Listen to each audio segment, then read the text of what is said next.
Hello students, आपके सामने ये एक क्वेश्चन है जो कि डिफरेंशिएबिलिटी टॉपिक से है। और ये क्वेश्चन आईआईटी जेईई मेंस 2023 में आ चुका है। आपको एक फंक्शन दे रखा है और वो फंक्शन मैक्सिमम है इन तीन फंक्शंस में।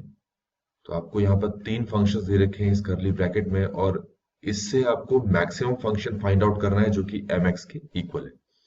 एक्स की वैल्यू आपको बता दी, यहाँ 0 से 2 के बीच में है, 0 2 भी एक्सेप्टेबल है।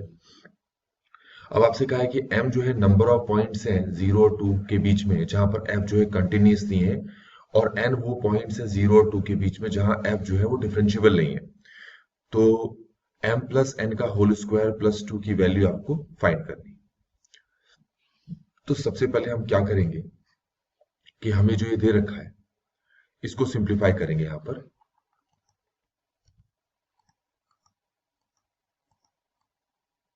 तो हमारे पास जो fx है ये एग्जैक्टली तीन फंक्शंस की मैक्सिमम वैल्यू से लिया गया है। तो हम क्या करते हैं, पहले यहाँ पर जो तीन फंक्शन है इन्हें अलग अलग नाम दे देते हैं। सबसे पहले वाले फंक्शन का नाम मैं चलिए एच एक्स नाम दे देता हूँ। ये है 1 plus x plus greatest integer function of x. ठीक है। और हमें कहा है कि जो एक्स की वैल्यू है वो 0 और 2 के बीच में है। तो हम इसको स्प्लिट कर लेते हैं। पहले ले लेते हैं कि एक्स की वैल्यू अगर 0 से बड़ी है और 1 से छोटी है, तो उस केस में हम इस पूरे को क्या लिख सकते हैं, इस पूरे को हम लिख सकते हैं 2 प्लस एक्स। ऐसा क्यों?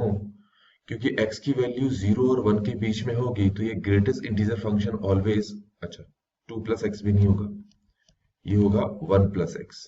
ठीक हो गया, क्योंकि greatest integer function of x जो है वो 0 हो जाएगा। अच्छा, अगली वैल्यू लेंगे हम 1 या 1 से बड़ी पर 2 से छोटी। तो x की वैल्यू अगर इसके बीच में लाई करेगी, जो ग्रेटेस्ट इंटीजर फंक्शन है वो ऑलवेज 1 रहेगा। तो सॉल्व करोगे तो ये हो जाएगा 2 प्लस एक्स। और तीसरी वैल्यू लेंगे हम x equal to 2। x equal to 2 को अगर मैं यहाँ पर पुट करूंगा तो मुझे सब में पुट करना पड़ेगा, क्योंकि यहाँ फिक्स्ड वैल्यू हो गई ना। तो ये तो 2 होगा, ये 2 होगा, ये 1 होगा, तो ये हमें मिल गई 5 वैल्यू। तो ये क्लियर हो गया आपको पहला फंक्शन। दूसरा फंक्शन देख लेते हैं। ये जो 2 प्लस एक्स है इसका नाम दे देते हैं हम पी एक्स। ठीक है, इसको तो कुछ नहीं करना है, ये एज इट इज रहेगा। और ये जो वैल्यू है x is greater than equal to 0 और लेस देन इक्वल टू 2 के बीच में यही फंक्शन बना रहेगा। ठीक हो गया। तीसरा तीसरा फंक्शन हम क्यू एक्स देते हैं, और क्वेश्चन में वो x plus 2 greatest integer function of x दे रखा है। तो इसके लिए भी सेम चीज करनी है कि अगर x की वैल्यू 0 या 0 से बड़ी और 1 से छोटी होगी, तो जो ग्रेटेस्ट इंटीजर फंक्शन है वो ऑलवेज 0 आंसर देगा। तो हमें क्या मिलना है, यहाँ से x ही मिलना है। अगला, x की वैल्यू अगर 1 या 1 से बड़ी हुई पर 2 से छोटी हुई, तो उस केस में ग्रेटेस्ट इंटीजर फंक्शन 1 देगा। इसको 2 से मल्टीप्लाई करोगे तो 2 आ जाएगा, तो ये हमारे पास 2 प्लस एक्स हो गया। और अगर x की वैल्यू 2 के बराबर हुई, मतलब फिक्स्ड वैल्यू हुई, तो उस केस में यहाँ 2 पुट करोगे तो ये 4 हो जाएगा, यहाँ 2 पुट करोगे तो टोटल ये 6 हो जाएगा। ये आपको समझ में आ गया होगा। अब वापस आते हैं fx के बारे में। क्या कहा है कि fx जो है वो मैक्सिमम है इन तीनों फंक्शन का। तो अब हम स्टार्ट करते हैं fx को बनाना। तो fx को अगर बनाएंगे तो इंटरवल्स तो वही रहेंगे, x की वैल्यू 0 या 0 से बड़ी और 1 से छोटी। ठीक हो गया, 1 से छोटी। तो अब यहाँ पर हम क्या करते हैं, fx की मैक्सिमम वैल्यू लेनी है इस इंटरवल में। देखो, इस इंटरवल में यहाँ पर तो qx आपको x दे रखा है, इस इंटरवल में hx आपको 1 प्लस एक्स दे रहा है, और सेम इंटरवल में जो px है वो आपको 2 प्लस एक्स दे रहा है। तो इसका मतलब है कि इस इंटरवल में जो फंक्शन रहेगा वो 2 प्लस एक्स रहेगा। ठीक है, क्योंकि 2 प्लस एक्स पे ही फंक्शन मैक्सिमम होगा, बाकी पे नहीं होगा। चलिए, अगला इंटरवल है कि x की वैल्यू 1 या 1 से बड़ी हो पर 2 से छोटी हो। तो इसमें देखिए, इस इंटरवल में यहाँ पर ये जो qx है वो 2 प्लस एक्स दे रहा है, जो hx है वो भी 2 प्लस एक्स दे रहा है, और जो px है वो तो दे ही रहा है 2 प्लस एक्स। तो इसका मतलब है कि इस इंटरवल में भी जो मैक्सिमम हो गया फंक्शन वो हो गया 2 प्लस एक्स। तीसरा है x equal to 2। x equal to 2 पे क्यू एक्स तो 6 दे रहा है, एच एक्स 5 दे रहा है, और x इक्वल टू 2 अगर मैं यहाँ पुट करूँ, यहाँ से 4 मिल रहा है, तो आप खुद ही देख सकते हैं ये मैक्सिमम आपको ये मिल रहा है 6। ठीक हो गया। अब क्योंकि 0 से 1 और 1 से 2 के बीच में जो फंक्शन है वो सेम है, तो फंक्शन को थोड़ा सा fx को मॉडिफाई कर लेते हैं। तो ये हो जाएगा 2 plus x when x is greater than equal to 0 और लेस देन इक्वल टू 2, और x की वैल्यू 2 में जो फंक्शन है वो 6 हो गया। तो यहां तक आपको समझ में आ गया होगा। ठीक हो गया। अब आपसे कहा है कि वो पहले तो नंबर ऑफ पॉइंट्स m को क्या बोला गया है, m को क्या बोला गया है कि m वो नंबर ऑफ पॉइंट्स है जहां पर जो फंक्शन है वो कंटिन्यूअस नहीं है। तो अब आप खुद देख सकते हैं यहाँ पर ये आपके पास फंक्शन हो गया।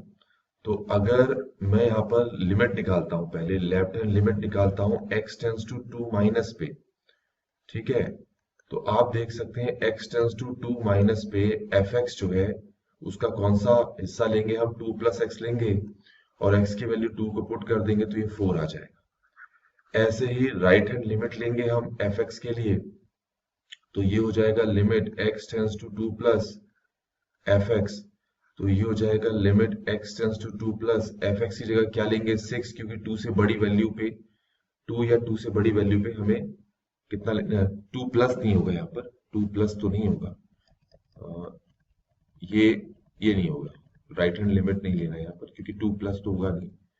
तो हम यहाँ पर लेंगे f2, तो f2 देखिए कितना आ रहा है आपका 6 आ रहा है। अब ये दोनों आपके पास इक्वल नहीं है, left hand limit is not equal to f2, तो ऐसे केस में हम कहेंगे कि जो फंक्शन है वो 2 पर कंटिन्यूअस नहीं है, बस एकमात्र पॉइंट 2 ही होगा जिसपे कंटिन्यूअस नहीं होगा। तो इसका मतलब है m की नंबर ऑफ वैल्यूज हमें कितनी मिल गई है, यहाँ पर 1 मिल गई। ठीक हो गया। अब हम आते हैं डिफरेंशियबिलिटी के लिए। n के बारे में कहा है कि 0 और 2 के बीच में वो पॉइंट्स हैं जहां पर फंक्शन जो है वो डिफरेंशिएबल ना हो। ठीक है। अब ध्यान रखना कि fx का सिर्फ इतना वाला पार्ट लोगे आप, x की वैल्यू 0 से बड़ी 2 से छोटी, आपको सिर्फ इतना पार्ट लेना है। ये तो एक्सेप्टेबल नहीं है डिफरेंशियबिलिटी में। क्यों? क्योंकि डिफरेंशियबिलिटी के पहले क्या है कि जो x है वो 0 और 2 के बीच में है, तो उसके लिए सिर्फ ये वाला फंक्शन एक्सेप्टेबल है और ये वाला फंक्शन एक्सेप्टेबल नहीं है, मतलब फंक्शन का ये वाला हिस्सा एक्सेप्टेबल नहीं है। और ये हमारे पास आप देख सकते हो एक पॉलिनोमियल फंक्शन है, तो इसीलिए ये इस x की इस इंटरवल पे ये एवरीवेयर डिफरेंशिएबल होगा। तो n की वैल्यू हमें कितनी मिल जाती है यहाँ पर 0। अब आपको पता है दे रखा है m प्लस n का होल स्क्वायर प्लस 2, तो m तो 0 नहीं, m 1 है, n 0 है का होल स्क्वायर प्लस 2, सॉल्व करोगे तो ये 3 आ रहा है। तो इस तरीके से बच्चों हमने इस क्वेश्चन कर लिया। आपसे इसकी वैल्यू पूछी थी तो इसकी वैल्यू कितनी आ गई, यहाँ पर 3 आ गई। आई होप कि आपको ये पूरा सोल्यूशन जो है वो समझ में आया होगा।